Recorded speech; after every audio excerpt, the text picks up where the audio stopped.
In this video I'm going to be looking at this. This is my GX8 that I've brought away on holiday. I'm going to see if it's been really a good holiday camera or if I've wasted my time with it. Roll titles.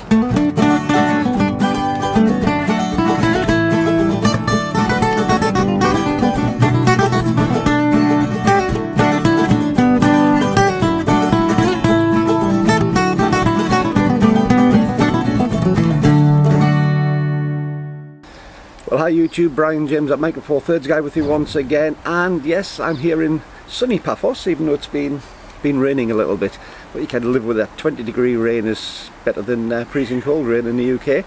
But last year I brought my Olympus EM1 Mark II on holiday with me, and it was a very successful camera on holiday. This year I brought this. This is my GX8. You've seen it in reviews before. There's a review above, you'll find a link to that. But I thought I'd bring this on holiday and see what it's actually like as a general holiday camera. I've got a couple of projects which I'm doing, which I'm wanting to do for myself, so the results for those I'm going to be interested in seeing because they're specific shoots I'm doing.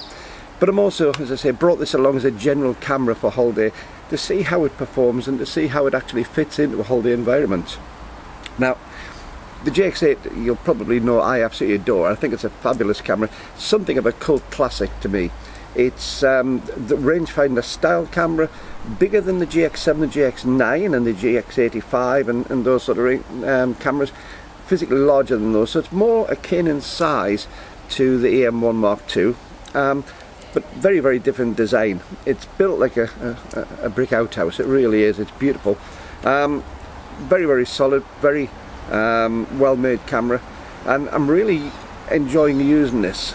But I've never brought it on a holiday before, and I have been going around doing some of the holiday snapshots that you normally get, and I wanted to see what it was like.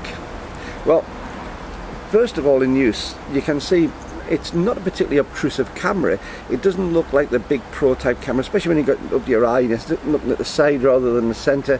It doesn't have that sort of pro look at me feel to it.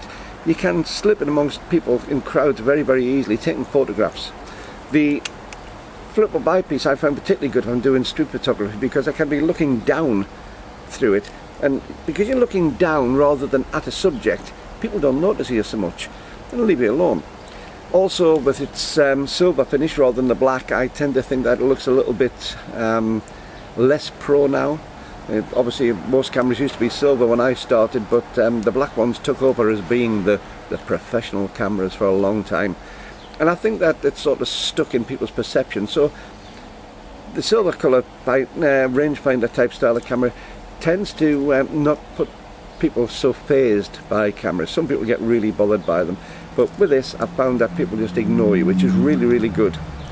Most of the time I've been using it with the 14:1 40mm lens. At the moment I've got the Lumix 25mm f1.7 on, complete with the lens cap. And this is a nice little combination, this. The Lumix lens works well on this particular camera. The camera itself has the obligatory tilt swivel screen. Some people love them, some people loathe them. If you're doing anything video wise, then when you're doing it for yourself, it's ideal because you can actually see yourself on it. If you want to do general photography and you want to have high or low shots, it tends to be a bit of a pain because it's sticking at the side. Camera, battery life tends to be really quite good, to tell you the truth. It's overall very good. I always bring a spare battery with me, so I've got a couple of batteries. It doesn't charge in camera, so I've had to bring a battery charger as well. In fact, I brought two. One's a mains operated one and one is a USB one, and they seem to work equally well on that. Controls are nice and easy. One of the things I really do like about this camera is the exposure compensation dial on the top. You're not having to look through to find what's set to electronically. It's got the numbers on, you just turn it to whatever you want. Nice and easy to reach with your thumb, but you can instantly see how far out you are from zero on the dial itself.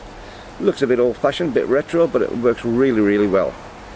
Now, I don't know if you remember on my original thing, I said that I'd had a bit of a damage. It's a common problem on these that the front ring will disappear, it will come off.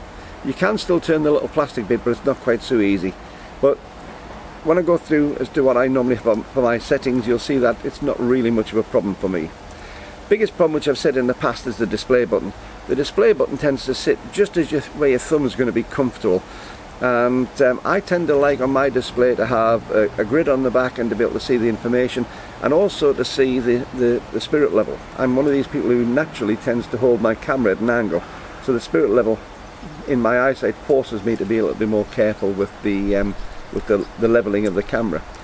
Invariably, by the time I go to take the shot, it's either showing me the quick menu or it's taking all the information away from the screen, so you have to start cycling through there.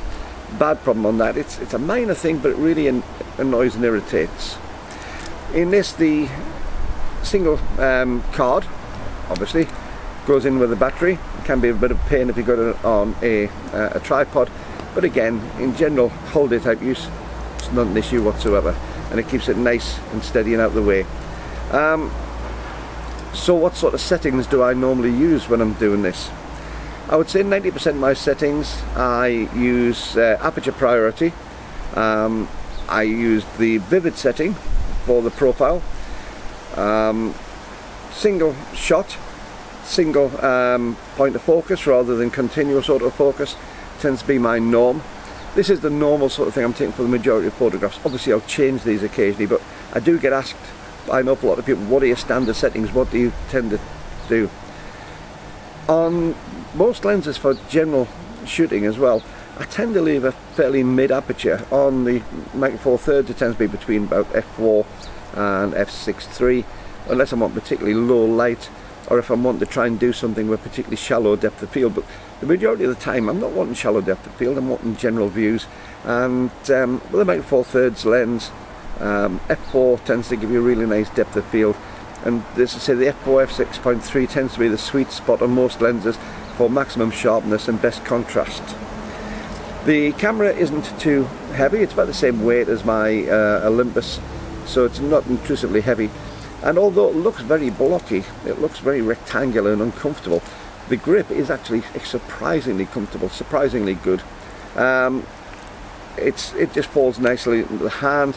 I tend to use wrist straps rather than neck straps, and again, stick it through the wrist strap, stick it in the hand. It's nice and easy, it's convenient to use.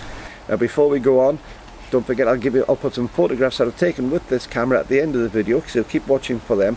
And don't forget also, if you're enjoying this video, to give me a big thumbs up, because it really does help YouTube's algorithms to spread the videos to see, for more and more people to see them. Have a look at these names. These are my wonderful supporters from Patreon, and there's a couple of links along the bottom here for both my Patreon page if you'd like to join up as a patron, or if you'd like to buy me a cup of coffee.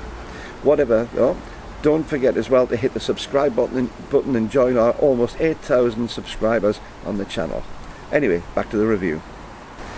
Drawback for me if I am doing any video work on this, and at the moment I've brought my G100 along on holiday as well, which what I'm recording this on. But if I do any video work on this, it is a bit of a pain on this camera.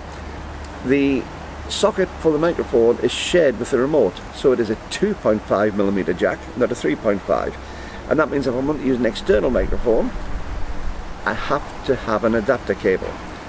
It's not a problem, it only costs a couple of pounds, but the fact is you need to remember it, and if I'm using something like my little Rode Video microphone on top of this, it's something you have to remember to take along with you and plug in, because otherwise you turn up and there's a microphone sitting there, a camera sitting there, and no way to connect the two. It's a pain. It's one of the things which I've really disliked. Now I change my settings around on most of the buttons on this, and I've got things like the little function button in the center of the autofocus selector. I have got that selected so that I can bring on my Wi-Fi to connect it straight to my iPad, nice and easy without going into the menus. The quick menu on this I find very, very useful. It'll get me to the main modes that I need to very quickly to change what I want to do. So if I want to go away from the vivid to a different mode, say to monochrome or whatever, I can get into it easily on that. If I want to change to multi-shot rather than single shot, again, it's an easy way without going through all the menu setup. One of the things I do like about Lumix cameras though is the little four-way switch on here. You've got instant access to things like the metering modes, the ISO, white balance, and the 4K part, which I don't tend to use on here, but these are pretty much across the board on most of the Lumix cameras, and I've got very used to them over the years. They're easy to remember where things are, it's easy to get onto. If I want to switch my ISO, it's literally under my thumb, switch it, move the dials on the front. As I say, the front dial I don't really miss too much, because on aperture priority I've got the rear dial to change my aperture, but also I'm not having to worry about exposure compensation, which I would on other cameras, because that's on its own dial in the back. And again, that's another big advantage of having that particular dial there. The overall camera is adaptable. The quality of it is superb. It's 20 megapixels. It was the first of the 20 megapixel Lumix cameras. The quality which comes out of it is superb. It is starting to show its age a little bit on some of the lacking things on the menu functions. If you compare it to, say, the G9, you get a huge amount on that, more on that. But as an overall camera, an overall buy, this is one of those cameras which I think is just, well, it's a shame that they didn't replace it with anything. The GX9 is not a replacement for the GX8. Nor was the GX85. They were a different camera, smaller camera, less features on it, but a smaller body. This was something of a one-off. They didn't do another camera of this particular style again. It was larger than the other cameras, I say much larger than GX7 or GX85 or GX9. And it was aimed for a slightly different place. And it's one of the bugbears that I have, that this particular camera hasn't been replaced, and the firmware hasn't been updated for some time. We've probably reached about the limits of what the processor in here can do with it firmware wise. But the little touches, which, for instance, the red screen, the red border around when you're recording video on the G100 and on the G9 would be wonderful on this, because it is a great little camera as an all-rounder to your videos, your blogging, your vlogging, whatever it is you want to do, as well as your stills. Would I recommend it? Yeah! I've had this camera a couple of years now, and as I say, it's become something of a cult classic. You can't get them easily on most of the sites. The second-hand sites sell out them very, very quickly. The majority that you're going to find are black. I prefer the silver in this from an aesthetics point of view, but I can't complain it either. But I just find that the camera works extremely well.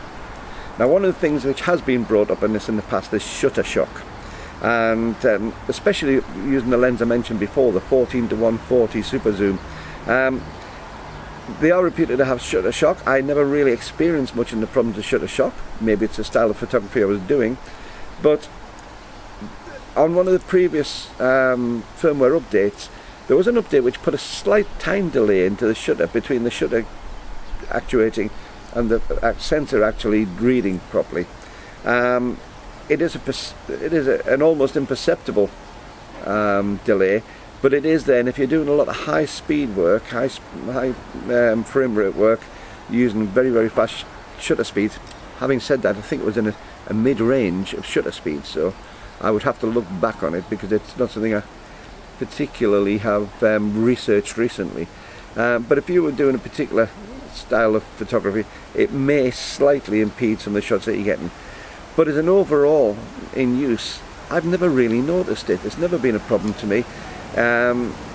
Yes, in theory it should give you some poor results for sharpness, but again, I think because of the style of photography I was using and the speeds and the apertures I was using on this camera with the 14-140 lens, I don't think it's been a problem.